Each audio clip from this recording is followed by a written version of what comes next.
जय श्री कृष्णा। श्रीमद् भागवत गीता जी का 7वां अध्याय सुना रहे हैं। कोई भूल हो तो माफ़ करना। 7वां अध्याय। श्री कृष्ण भगवान बोले, हे पार्थ, मुझ में मन लगाकर मेरे ही आश्रय होकर योगाभ्यास करते हुए मेरे स्वरूप का संशय रहित पूर्ण ज्ञान होगा। सो सुनो, वह पूर्ण ज्ञान मैं तुम्हें सुनाता हूँ, जिसके जानने से तुमको इस लोक में और कुछ जानना शेष न रहेगा। सहस्त्रों मनुष्यों में से कोई एक सिद्धि प्राप्त के लिए यत्न करता है। उन यत्न करने वाले सिद्धों में से भी कोई ही मुझे ठीक जान पाता है। पृथ्वी, जल, अग्नि, वायु, आकाश, मन, बुद्धि और अहंकार, ये 8 प्रकार की मेरी प्रकृति है, माया है। इस प्रकृति को जड़ कहते हैं। और हे महाभावों, इससे दूसरी प्रकृति चेतन है, जिसने संपूर्ण जगत धारण किया है। इन्हीं दोनों प्रकृतियों से सब प्राणी मात्र उत्पन्न होते हैं। ऐसा जानो, यह प्रकृतियां हमसे ही उत्पन्न हुई है। इस प्रकार जगत की उत्पत्ति और प्रलय का कारण मैं ही हूँ। हे धनंजय, धागों में जिस प्रकार मणि पिरोई जाती है, उसी भांति ये संसार मुझ में ही गुथा हुआ है, मुझसे परे और कुछ भी नहीं है। हे कुंती पुत्र, जल में रस में ही हूँ, चंद्रमा और सूर्य में प्रभा में ही हूँ, सब वेदों में मैं प्रणव में ही हूँ, आकाश में शब्द तथा पुरुषों में पौरुष में ही हूँ। हे अर्जुन, पृथ्वी में जो सुगंध है तथा अग्नि में तेज में ही हूँ। हे पार्थ, संपूर्ण प्राणियों के सनातन बीज रूप मुझको ही जानना। बुद्धिमानों में बुद्धि रूप और तेजस्वियों में तेज में ही हूँ।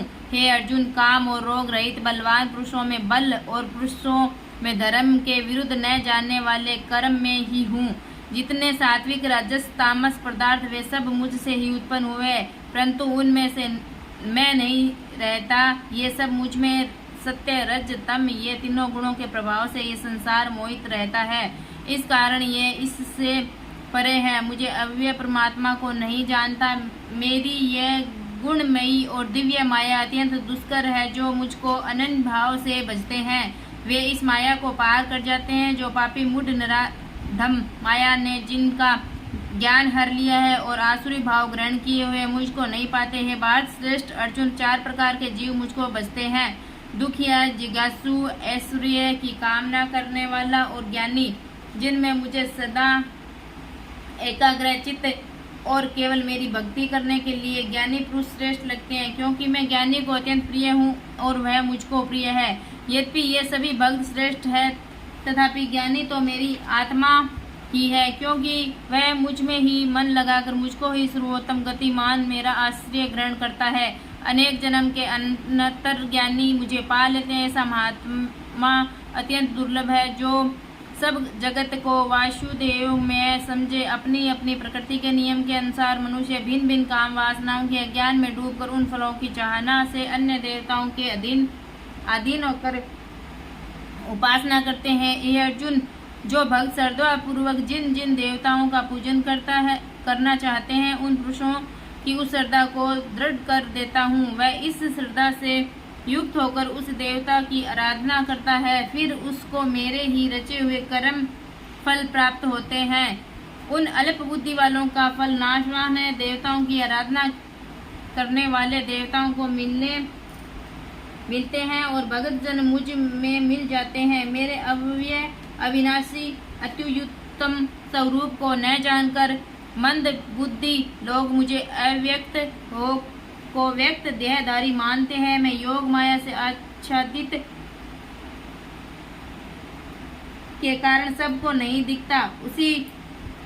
उसी से मूढ़ लोग अनादि तथा अविनाशी मुझको नहीं जानते। हे अर्जुन, मैं भूत, भविष्य और वर्तमान के सब प्राणियों को जानता हूँ, पर मुझे कोई भी नहीं जानता। हे भारत, हे प्रंतप, इच्छा को द्वेष से उत्पन्न होने वाले सुख दुख आदि द्वंद्वों को मोह से जगत के सभी प्राणी भ्रम में फंस जाते हैं। जिन पुण्यात्माओं के पाप नष्ट हो गए हैं, वे पुरुष द्वंद्व के मोह से छूटकर दृढ़ निश्चय करके मेरी भक्ति करते हैं। जो मेरा आश्रय लेकर जन्म मरण के दुख दूर करने का अर्थ प्रयत्न करते हैं, वे पुरुष ब्रह्मा, आत्मज्ञान और संपूर्ण ज्ञान को जानते हैं। अधिभूत, अधिदेव और अधियज्ञ, इन सब में व्यापक मुझे जान पाते हैं। वे समाधिष्ट पुरुष मरण काल में मुझको जानते हैं। इति श्रीमद् भागवत गीता सुपनिषद सुब्रह्मा विद्या योग शास्त्र श्री कृष्ण अर्जुन संवाद प्रकृति भेद योग को नाम 7वां अध्याय समाप्त। 7वां अध्याय समाप्त। 7वें अध्याय का मातम। श्री नारायण जी बोले, हे लक्ष्मी, अब 7वें अध्याय का मातम मैं सुन। एक